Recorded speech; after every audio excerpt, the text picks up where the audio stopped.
Welcome to my channel, friends. Coming at you today with some thoughts on a novel that I finished recently, a classic, a time travel novel, a retelling of the Arthurian tale, A Connecticut Yankee in King Arthur's Court by Mark Twain. This book follows a man who travels to Camelot. He time travels. He's a modern day engineer, Hank Morgan, from the 1890s, the time period when Twain was writing this novel. Hank Morgan is hit on his head and he falls unconscious and he wakes up 1,300 years in the past in Camelot. Shortly after waking up, Hank Morgan is taken captive. He's arrested by a knight of Camelot, and the knight takes him to Camelot, and he realizes shortly after arriving there that he's to be put to death. He's been taken prisoner. Morgan uses his 1890s engineer's wit and understanding of the world to get himself out of this trouble upon arriving at Camelot. This is no spoiler. And he quickly arises to the second most powerful political position, second only to the king himself, and he's known as the boss. Mark Twain uses the boss to philosophize about his political and religious beliefs throughout this novel. Themes in this book are slavery and the Catholic Church and what Twain disliked about the Catholic Church and the political power that the church had.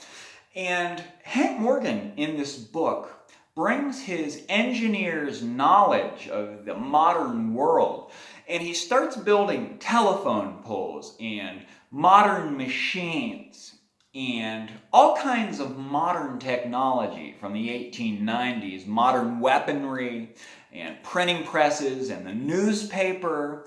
All these concepts he starts integrating into Camelot, and he transforms the landscape of Camelot. This is an interesting take on the Arthurian saga. In this book, Hank Morgan travels throughout the landscape of Camelot and the surrounding area, and he takes the king with him, and they go on a quest when they're armored up, and they're trying to understand in this book the life of the average citizen and the injustice that people of the time faced, having to deal with the nobility and the church. And this was a really interesting take, and Twain philosophizes about poverty and slavery. You can tell Twain was very affected by slavery in his own day, and he talks about slavery, and Hank Morgan actually even is taken as a slave, as is King Arthur in this book. Mark Twain uses a dark satire, kind of deeply dark comedic aspect or narrative in this book, and it's a really unique take on the Arthurian tale. I liked this book. I'm going to give it a 4-star review.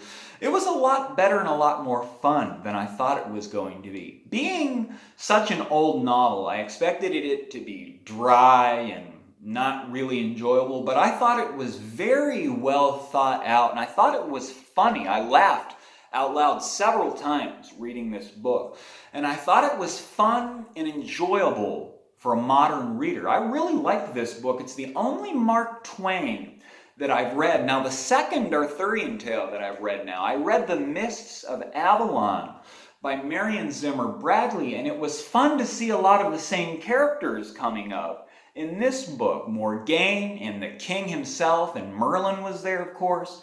I like these Arthurian tales, and I'm going to read some more of them. I thought this was a very good book. It was a great classic. It was a lot better than I thought it was going to be, and I highly recommend it. Especially if you like these Arthurian sagas, you have to read this take from Mark Twain. It's a very funny but dark take on the Arthurian saga. I give it a 4-star review, folks. Please subscribe to me if you made it this far, and thanks for watching.